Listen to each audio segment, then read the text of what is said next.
Bom, eu sou Cristina Roberto e estou aqui no Mimo Bar levando o debate político para as ruas de Brasília.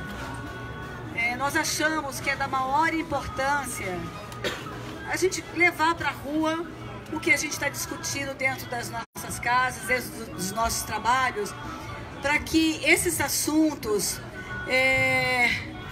ganhem outra dimensão, não é? E que a gente transforme isso em ação. Hoje estamos fazendo aqui um encontro, uma discussão sobre LGBT, políticas para LGBT, e eu quero agradecer. Ai, o que acontece aqui com você? Eu quero agradecer ao Mimo Bar por abrir esse espaço maravilhoso, que eu tenho certeza que vai cada vez mais abrigar o nosso projeto. Toda quinta-feira, papo bom demais com Cristina Roberto. Eu sou pré-candidata a deputada federal e temos aqui alguns convidados, mas antes eu quero agradecer o Mimo Bar, na pessoa do Sandro Biondo, da Ana Júlia, do Rafael. Quero agradecer ao Michel Platini, que atendeu o nosso convite, da Agi, a Ana Tereza, a Maria Laura, que tem nos acompanhado com muito carinho, né? Bom, a gente vai falar da questão LGBT, e uma coisa que tem me preocupado muito nessa conjuntura toda, o que foi feito e o que nós estamos perdendo.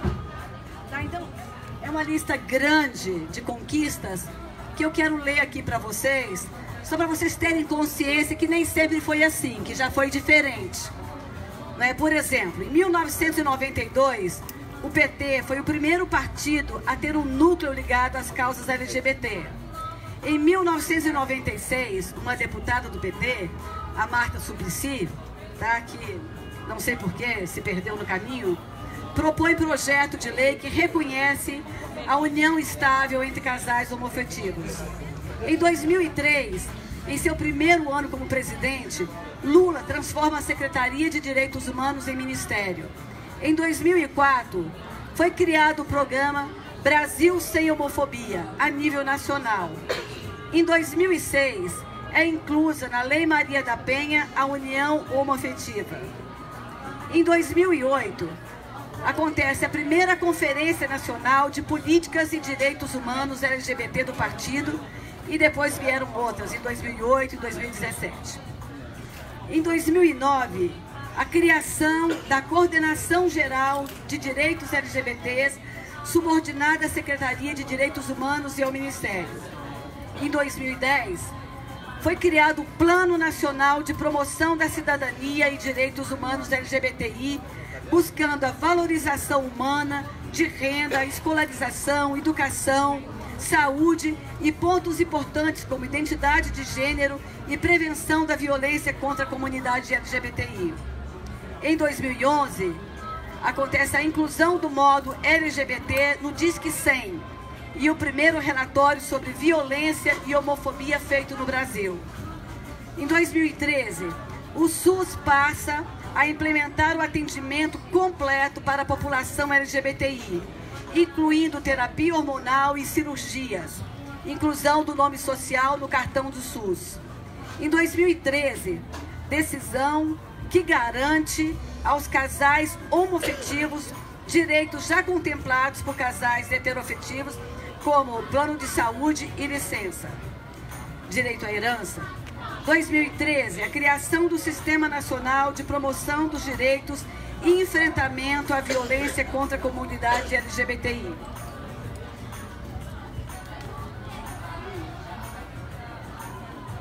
Tá acabando. Em 2015, toma posse a primeira travesti comandando a Coordenadoria Geral de Promoção dos Direitos LGBT, Similar, durante o governo Dilma. E em 2017, a criação da Secretaria Nacional do LGBT dentro do PT. Bom, muitas coisas aconteceram e muitas coisas mudaram o cenário, tá, e a vida de muita gente. Então, eu acho que a gente precisa voltar a falar disso, e principalmente porque eu acho que agora, com essa PEC 95, que congela, né, congela o Brasil por 20 anos, né, o que vai acontecer com essas conquistas, né, o que vamos perder com isso? Tá? Então, nesse viés que nós vamos conversar. Eu queria pedir, primeiro, que o Fernando, nosso secretário, músico, violinista, fizesse aqui a abertura do nosso projeto e depois a gente começa a conversar. Muito obrigada.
Bom, eu tenho aqui comigo o Michel Platini, tá?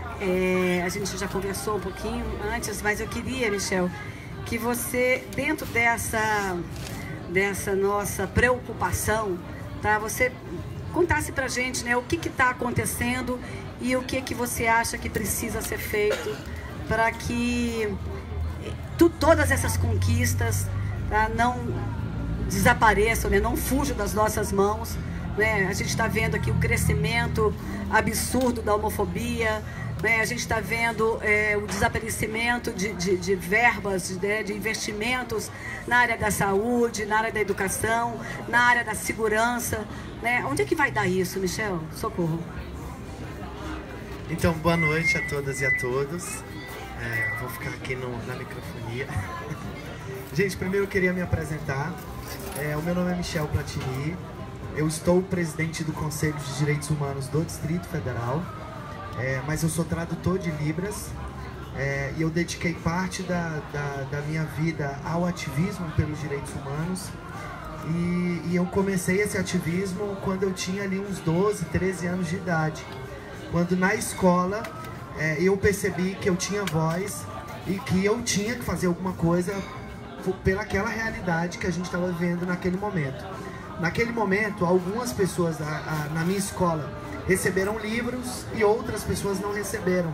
E ninguém conseguia me convencer com 12 anos de idade de que aquilo era natural. Algumas pessoas receberam um livro numa escola pública e outras não receberam o livro.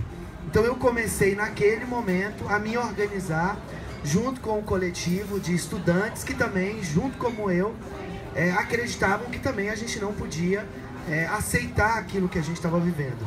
De 12 anos de idade até aqui, muita coisa mudou. Inclusive, a minha profissão foi decidida aí nessa adolescência.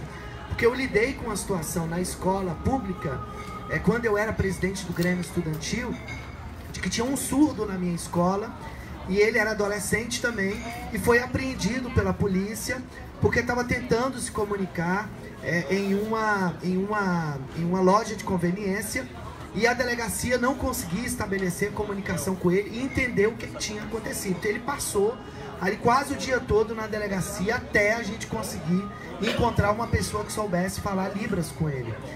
Nesse percurso ali de tentar achar alguém que falasse Libras com ele, nós encontramos uma única pessoa em Braslândia na época que sabia falar Libras, e ela se recusou a ir com a gente na delegacia porque ele não era evangélico, ele era um surdo e não era evangélico, e ela tinha feito o compromisso de fazer tradução só para a obra do Senhor.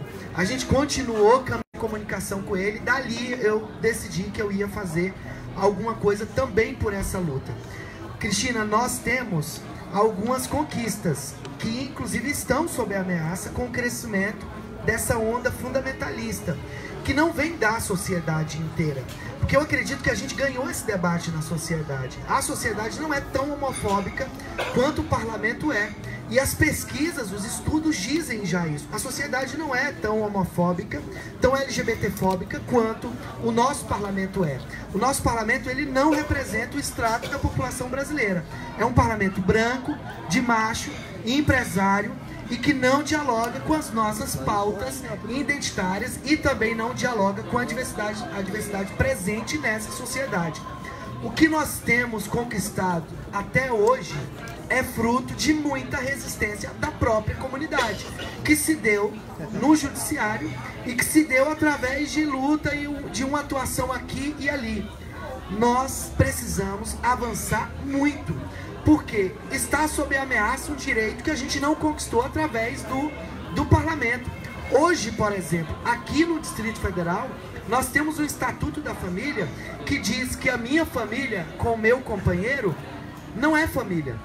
Está em vigor o Estatuto da Família, que diz que é considerado núcleo familiar e que o governo deve priorizar o núcleo familiar, aonde tem a composição de homem, mulher e os seus filhos, inclusive retirando desse rol outras famílias que também não são famílias LGBTs, mas que não compõem esse modelo de família tradicional, de família, esse modelo margarina de família que a gente conhece, aquele homem, mulher e filhos, que não está no conjunto totalitário da sociedade. Então está em vigor hoje o Estatuto da Família, que inclusive contou com o voto de aliados nossos, que votaram em um regime de pacotão.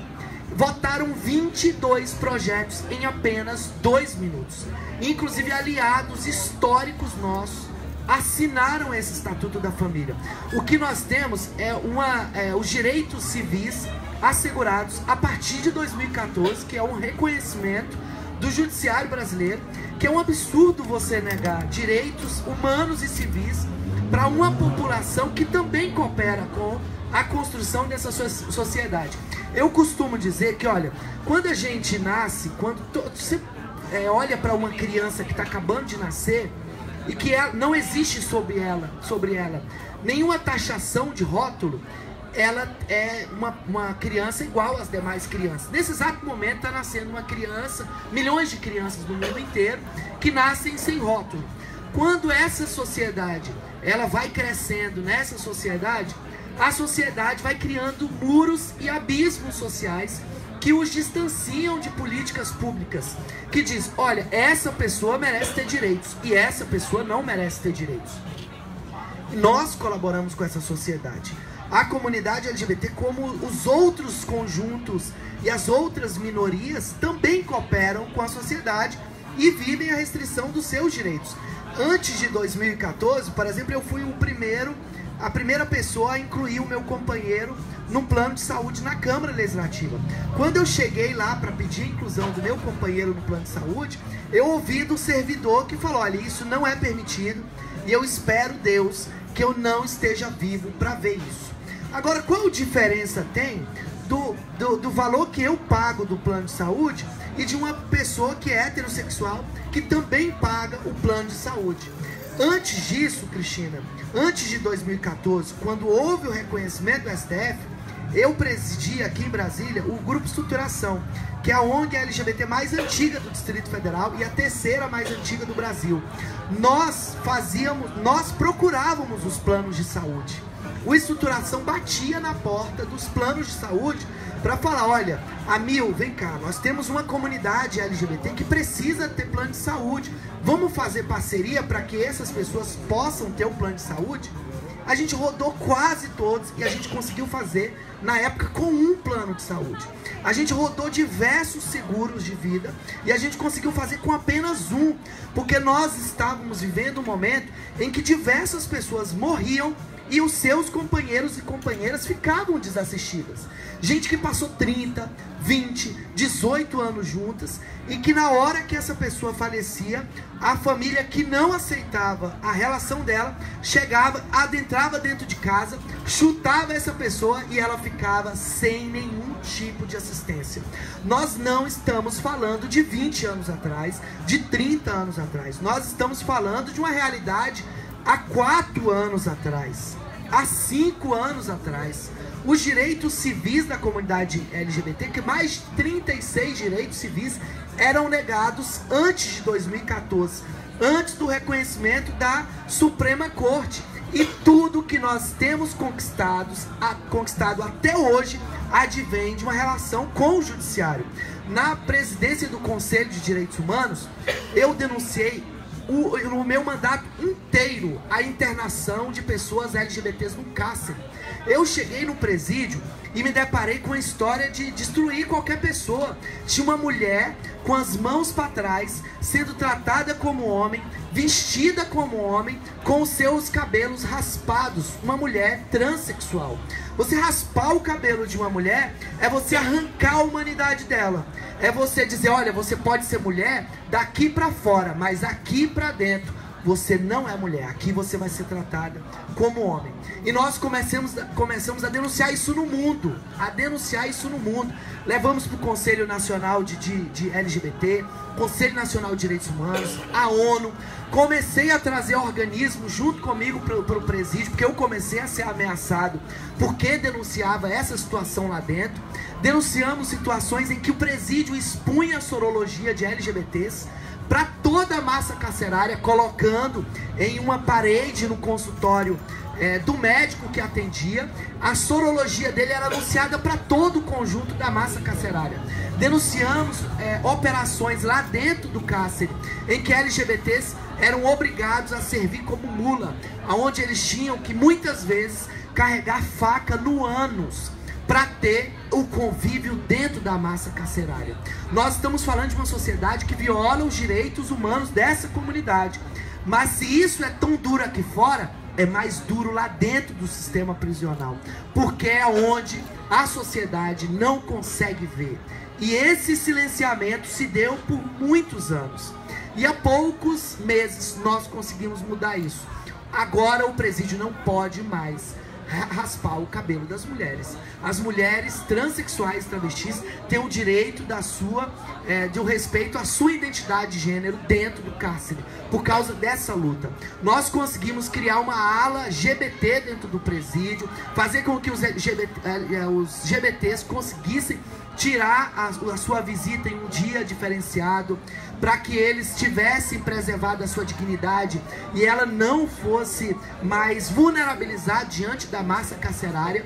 E levamos para dentro da massa carcerária, com os agentes e para a própria população carcerária, que nós não admitiríamos mais esse tipo de comportamento dentro do cárcere. Há poucos dias nós entramos com habeas corpus pedindo para que o presídio transfira as mulheres transexuais para o presídio feminino. Nós perdemos na primeira instância com uma decisão absolutamente absurda da juíza, dizendo que essas mulheres transexuais são potenciais estupradoras e que em uma briga elas estão em vantagem com o conjunto da massa carcerária feminina. Então nós estamos diante disso, Cristina, de uma Câmara Legislativa que aprovou recentemente o Estatuto da Família, mas que também revogou a lei mais importante para a comunidade LGBT, que é a Lei 2615, que proíbe e que cria mecanismos para coibir a violação de direito em estabelecimentos privados. Hoje o Beirute, por exemplo, é um lugar conhecido pela comunidade, pela sociedade, como um lugar que os LGBTs vão. Mas alguns anos atrás, nós do Estruturação tivemos que realizar um beijaço lá.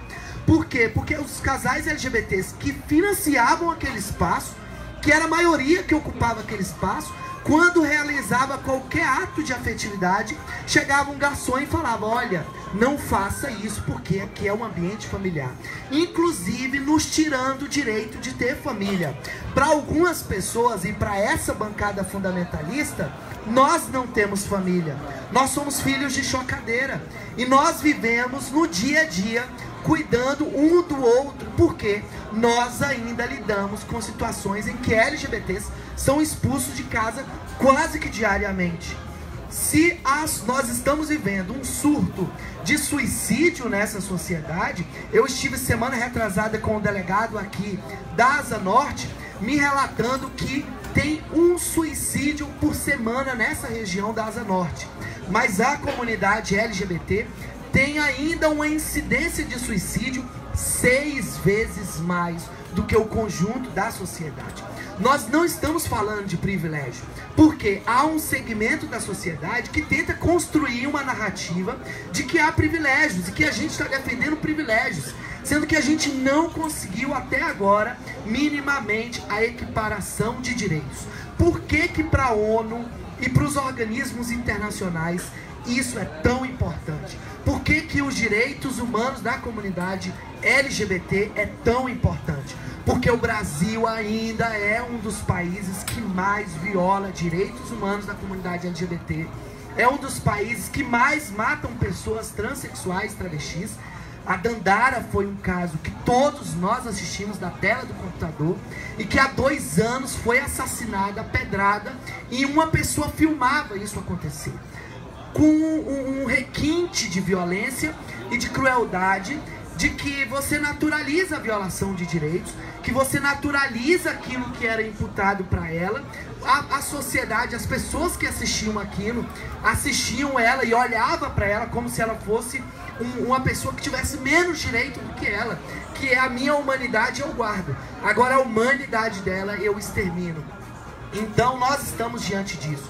Nós conquistamos poucas coisas, e essas poucas coisas advêm de uma relação com o judiciário, de que a gente que teve que ir no judiciário pedir a equiparação de direitos, a gente teve que ir no judiciário pedir para que a gente tivesse o direito de adotar, que a gente foi para o judiciário pedir que a gente tivesse o direito de incluir os nossos companheiros e companheiras no plano de saúde.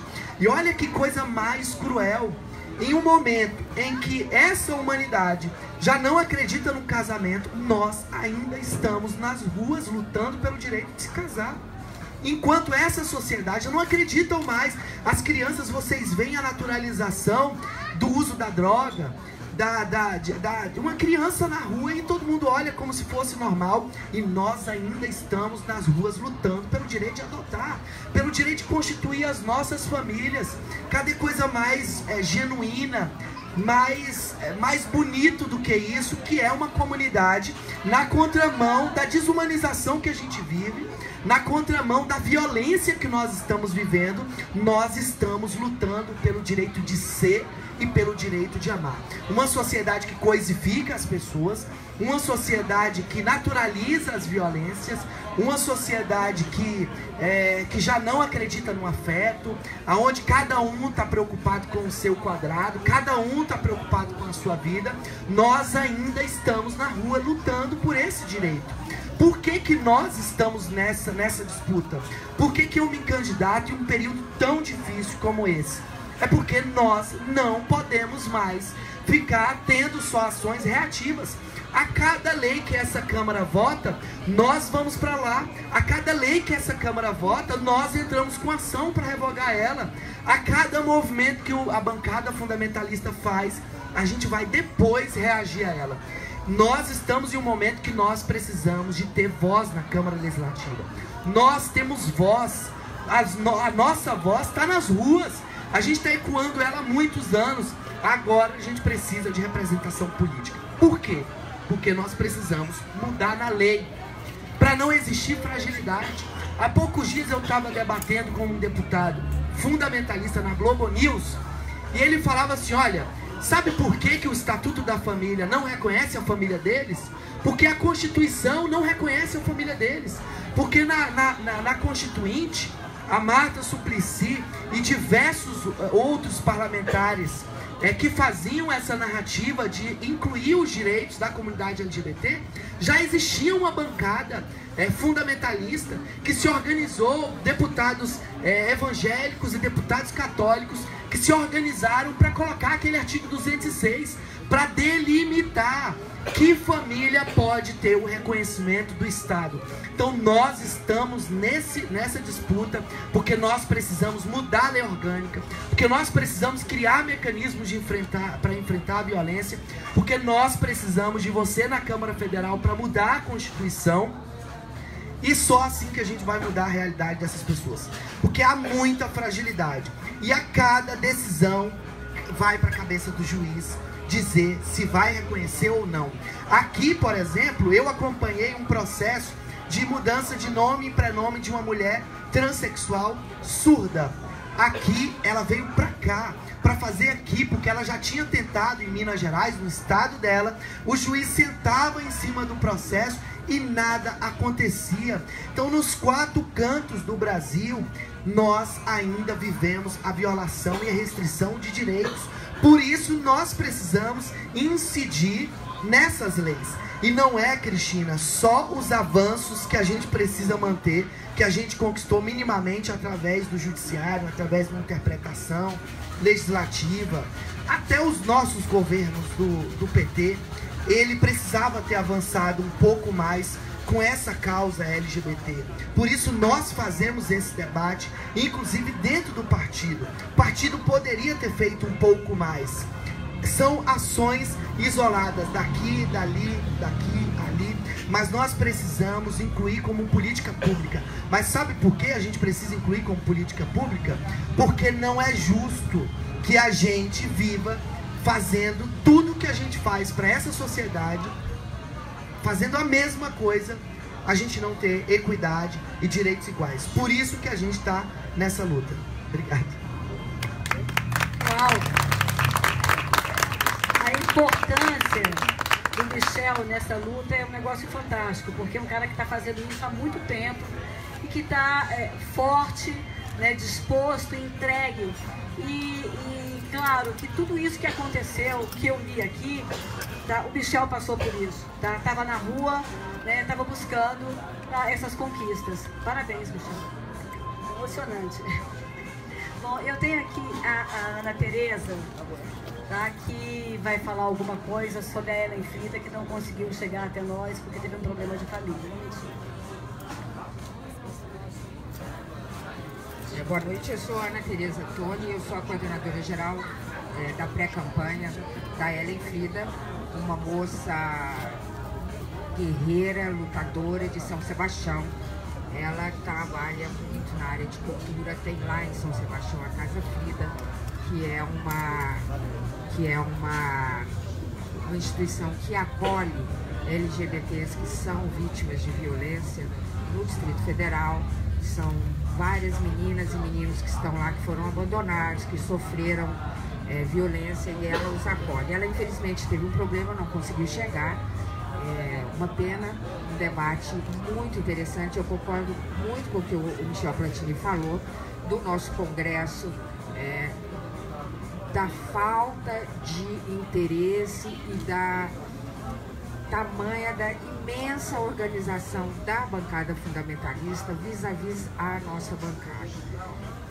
Não que a nossa seja desestruturada, mas nós estamos realmente nessa atual conjuntura com uma desvantagem muito grande.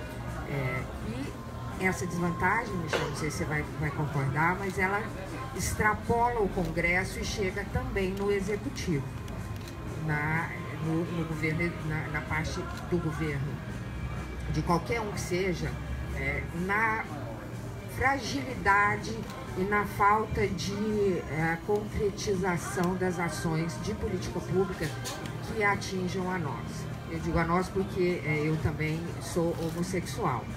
E a necessidade, porque a comunidade, como o Michel falou, está muito mais avançada do que o nosso próprio Congresso. A gente sente isso no dia a dia.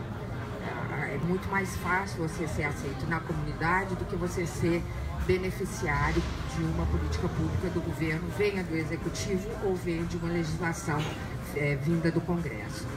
todos esses casos que o Michel falou, que são típicos do Brasil inteiro, mas eu tenho certeza que eu estava se referindo ao Distrito Federal, precisam ter visibilidade em nível nacional, e a gente precisa de pessoas na Câmara Distrital e na Câmara Legislativa que trabalhem juntas por essa causa, para a gente acabar com este problema em nível local e em nível nacional, que quando a gente vai analisar é muito mais chocante, os números são muito mais assustadores.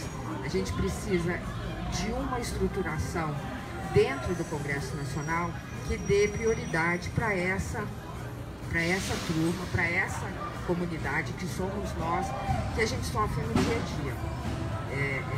Seja na rua, na padaria, que eu entro de braço dado com a minha companheira, mas eu preciso dizer que ela é minha comadre, ou seja, dentro do Congresso, na hora de receber, de participar, de ser beneficiário de uma legislação. Então, hoje a gente precisa debater cada vez mais, a gente precisa conversar com essa nova geração, que é uma geração desses meninos que estão aqui, que é uma geração que tem o coração muito mais bonito, a mente muito mais aberta, e é gente que realmente se interessa e se empolga com isso. Então é uma turma, como vocês dizem, uma galera que a gente não pode deixar perder esse entusiasmo da juventude pela nossa causa. Eu acho, não sei se você concorda comigo, mas é muito mais gratificante trabalhar com a juventude que está disposta cada vez mais a renovar o Congresso, que é o que todos nós precisamos, que eu acho que a gente precisa de uma renovação muito grande em todos os níveis, em todas as esferas de poder. Eu queria agradecer o convite, a generosidade da Cristina em ter convidado a Ellen.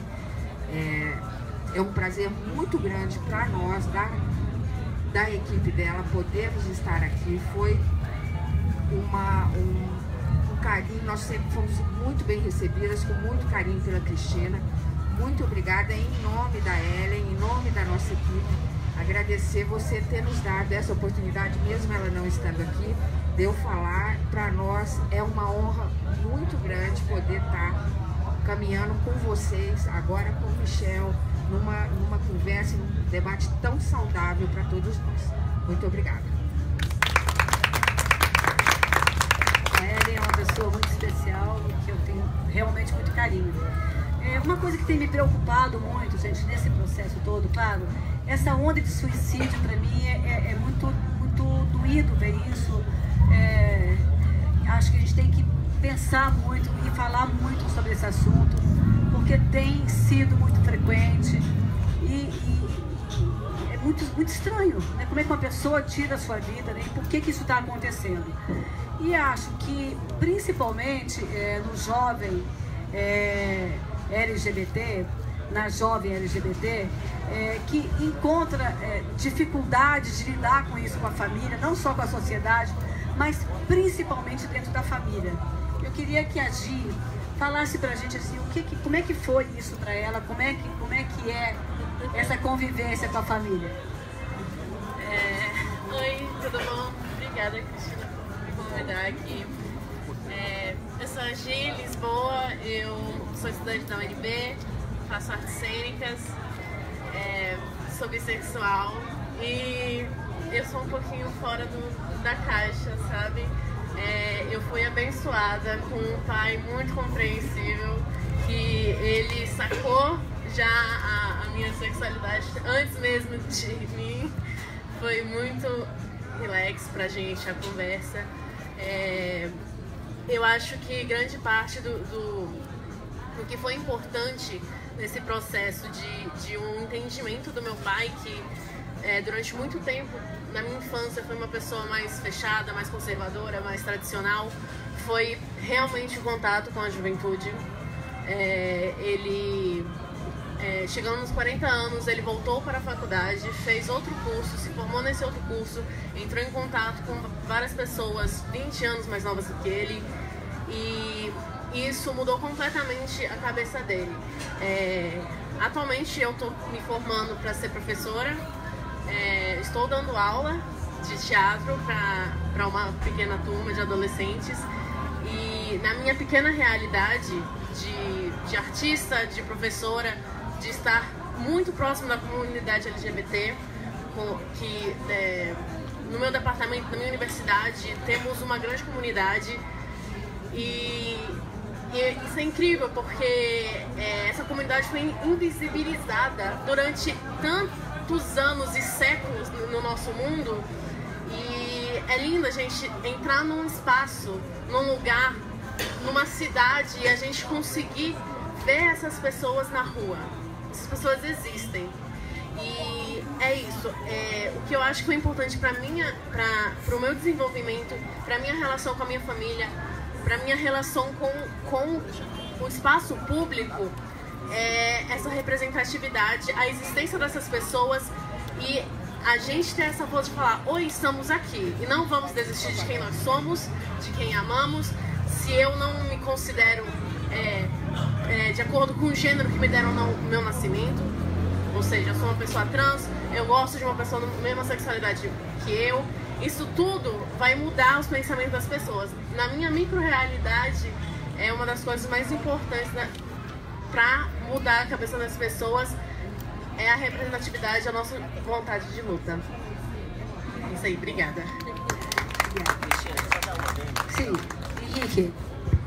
Então, sobre isso que a gente estava falando, eu acho muito importante a gente conversando, né, sobre esse papo, sobre para onde a gente ia levar.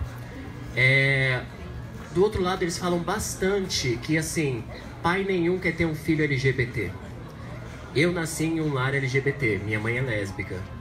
E, assim, desde muito cedo, foi muito natural, assim, pra mim, sabe? Por mais que eu saiba que não seja outra realidade, eu acho que no final as pessoas precisam entender. A gente simplesmente é. A gente não quer ser, a gente não precisa forçar, a gente simplesmente é. A gente é gente igual todo mundo, a gente sofre igual todo mundo, a gente tem medo igual todo mundo. E no meio de tudo isso, a sociedade está negando coisas que são básicas pra gente. Coisas que todo mundo tem de graça, sabe?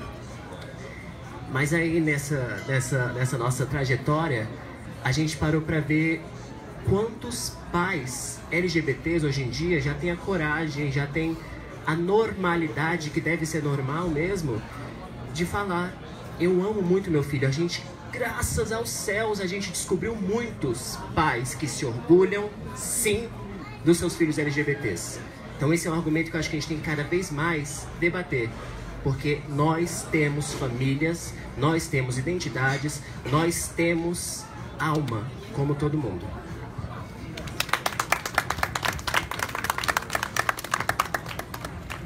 Eu convidei, não sei se está aqui, porque a gente não vê aqui com a luz, mas tem alguma mãe LGBT que queira fazer um depoimento? Eu acho que seria muito bom, né, que alguém dissesse como é que foi esse processo, né?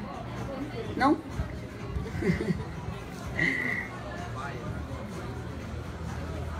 Sim, eu queria pedir a Maria Laura, porque você... A Solange Sato não pode estar aqui, mas ela está se comunicando com a gente. Ela pediu para falar. A Solange Sato é uma mãe? Sim, ela pediu para falar que ela está acompanhando a gente de lá. Pois é, Solange, seria muito bom que você estivesse aqui para dar seu depoimento, porque é muito, muito bom para a gente. E eu acho que isso vai ajudar com que outras mães, né, e outros pais tratem disso com mais naturalidade, com mais amor, com mais afeto, porque eu acho que dói para os dois lados, dói para a mãe e dói para o filho, sabe? E que a gente precisa muito trabalhar, sabe, para poder evitar essa dor, né? Como é que a gente pode conduzir isso, sabe, para que não traga tanto sofrimento, porque, gente, é só amar, sabe? É só aceitar, é fácil, fácil. Olha, gente, eu estou emocionada pelo que eu vi aqui. Por mais que a gente pense... Quer trocar jogar comigo? Vem pra cá. Ele arrumou ali. Por mais que a gente... Por mais que a gente pense, não é, que sabe um bocado de coisa sobre a realidade das outras pessoas, mas isso não é verdade, não corresponde à realidade. Quem sabe da realidade de cada um é o que vive aquela realidade, né? Mas isso não impede que, ou melhor, isso deve ser a força motriz para a gente sensibilizar outros diferentes daquela realidade para assumirem essas bandeiras e essas causas na luta, traduzindo da forma que for possível e nos espaços de poder que existem e que a gente precisa cada vez mais fazer com que eles sejam representativos do que é a realidade humana. E a realidade humana é essa, é a diversidade, né? Então, quando o Michel falava, eu ficava ali, olha, as pessoas LGBTs pagam imposto como qualquer cidadão brasileiro. Se eles estão no mercado de trabalho, essa população vai contribuir com o seu conhecimento, com a sua força de trabalho. Se está na universidade, na pesquisa, vai contribuir. E por que o Estado não tem obrigação de retribuir isso tal qual tem para os outros? Embora também não faça para os outros, né? Mas as leis garantem para uma parcela da população que ela considera cidadã e nega para uma outra que a lei ainda não chegou lá para, como é que se diz? Assegurar ou para reconhecer. Acho que a palavra é reconhecer como cidadã.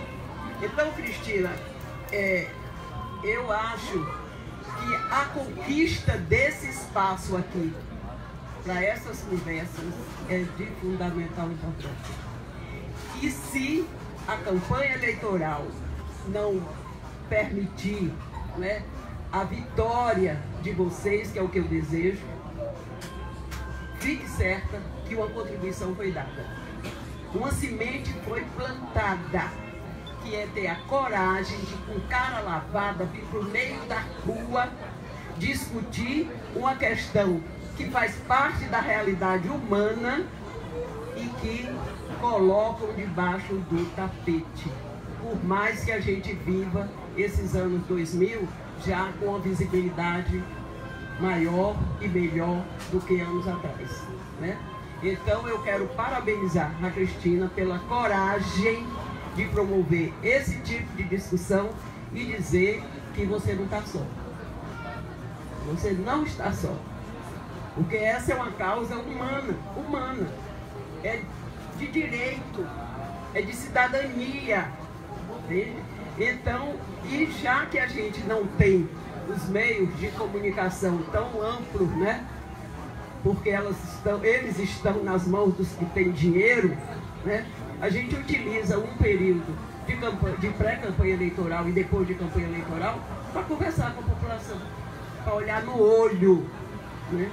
E eu tenho certeza que essa é a forma mais poderosa do convencimento.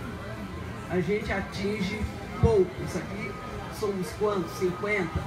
Mas fique certa que isso se multiplica. Porque aqui está a verdade, aqui está a sinceridade, aqui está o outro sentindo a dor do outro como se fosse em si mesmo, né? E isso nos faz ter mais energia para continuar a nossa luta. Tamo junto.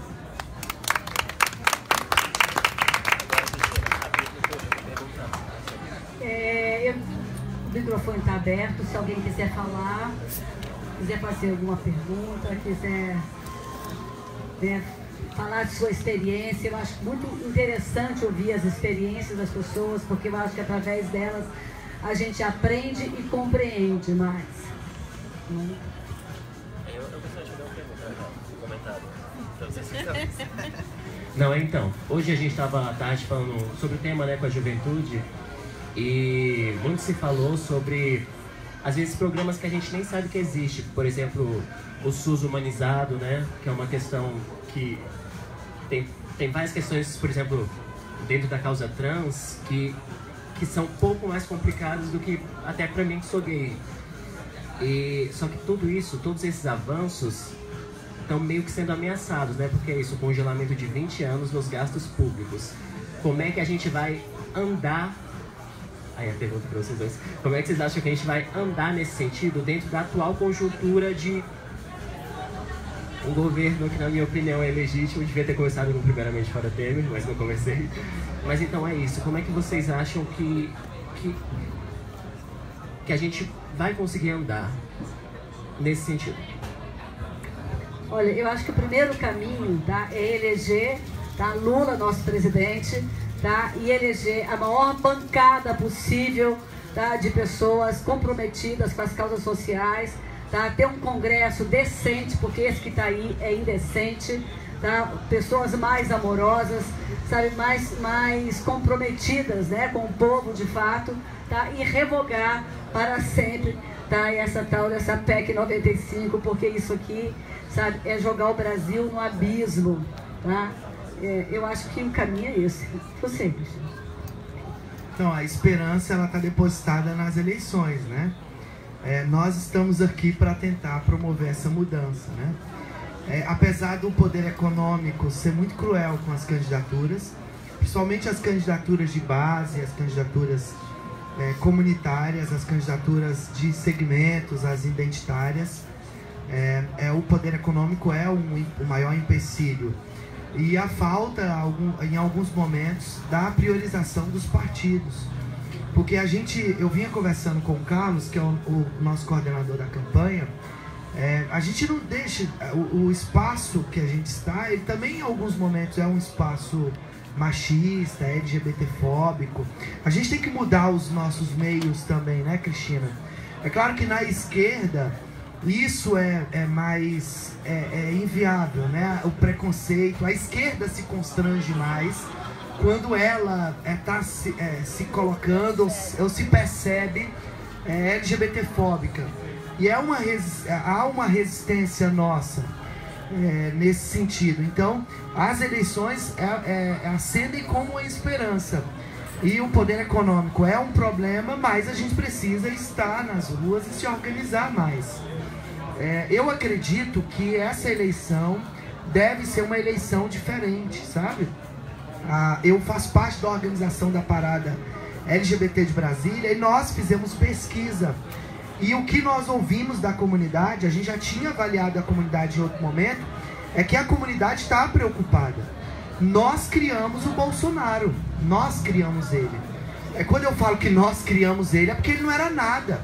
Em 2011, quando eu fui para a Câmara Federal receber os deputados federais e que o Jean Willis estava chegando pela primeira vez na Câmara Federal, eu estava recepcionando os deputados com um grupo de estruturação e um jornalista da UOL perguntou: Michel, você poderia participar de uma entrevista?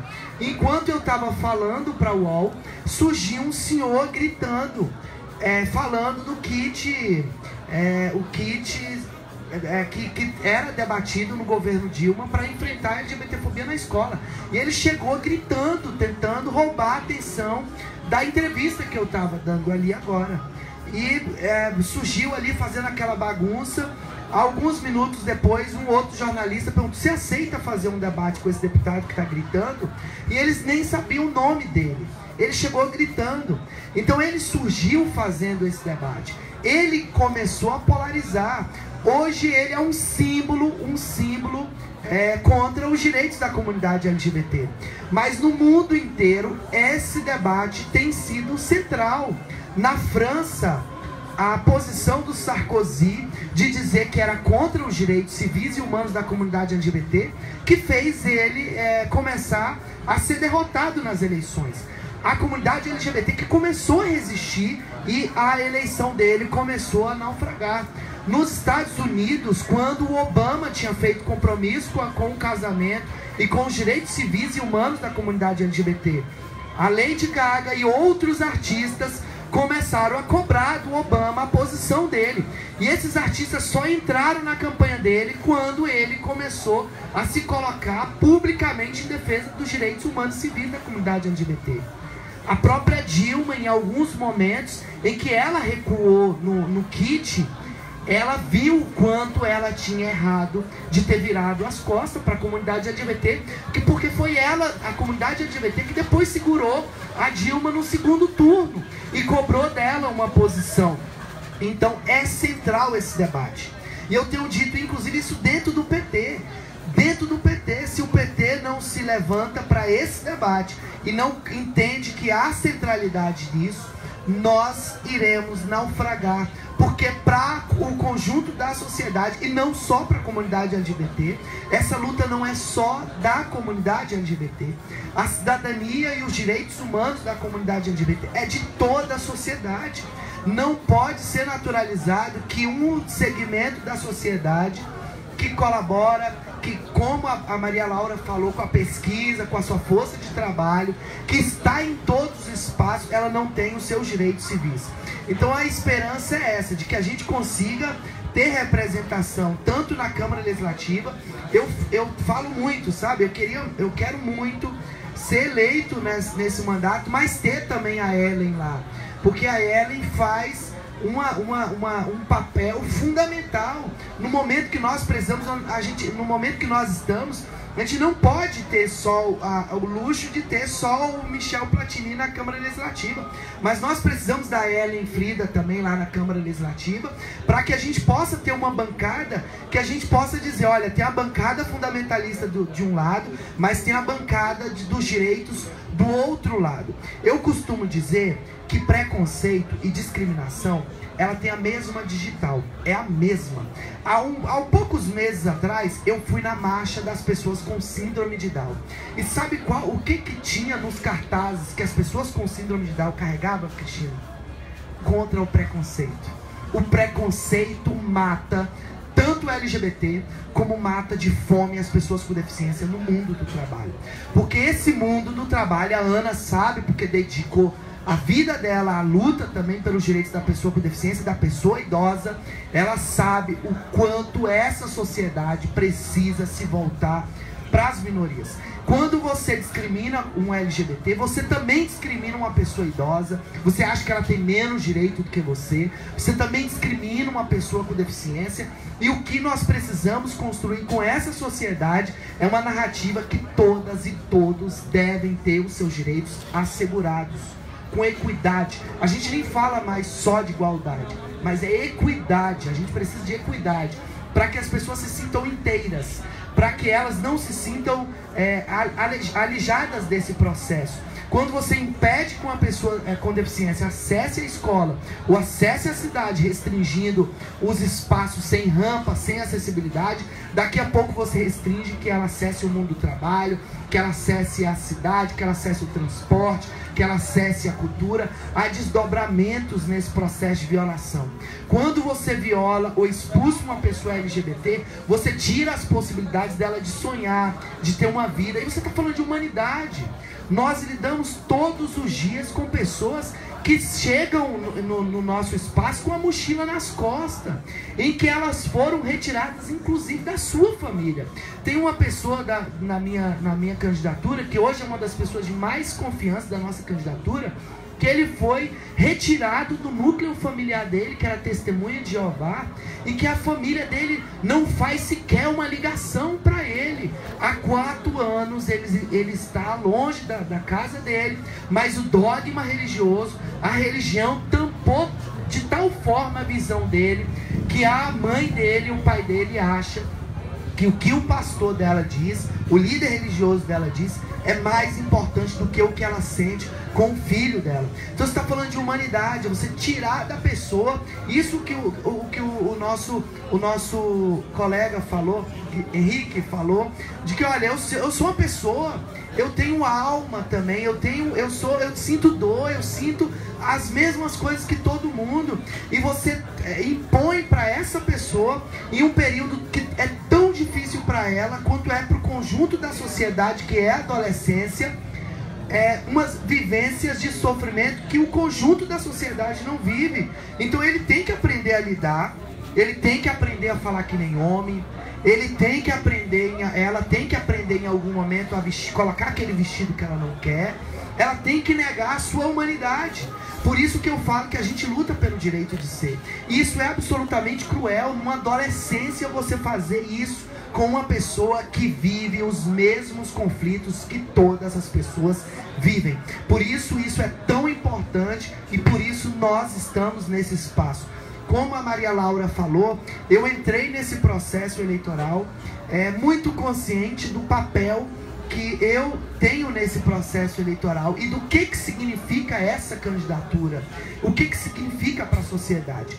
Eles terão que nos ouvir, eles terão que ouvir a gente na televisão, eles vão ter que ver o nosso panfleto, eles vão ter que ouvir a gente com as nossas bandeiras. E aí, se a gente tiver, se tudo der certo, eles terão que ouvir a gente 4 anos na Câmara Legislativa, 4 anos na Câmara Federal, denunciando essas atrocidades e as barbáries que são impostas a uma comunidade que vive, que é brasileiro, que também contribui e coopera com essa sociedade. Muito bom, muito bom. Bom, eu quero agradecer ao Michel, a Tereza, a Maria Laura, o Henrique, a Gi e a todos vocês, e principalmente o pessoal do Mimo Bar, que deu pra gente mais uma oportunidade de levar esse debate necessário, tá, urgente para as ruas, tá? Nosso tempo estourou. Eu, mais uma vez, obrigada a você que está aqui nos ouvindo, né, e participando do nosso encontro. Quinta-feira que vem tem mais, falaremos sobre empreendedorismo, que também é uma coisa muito interessante para a juventude que precisa arrumar caminhos para a vida, né? Falaremos das nossas experiências e das possibilidades, ok? Até a próxima, muito obrigada, tá?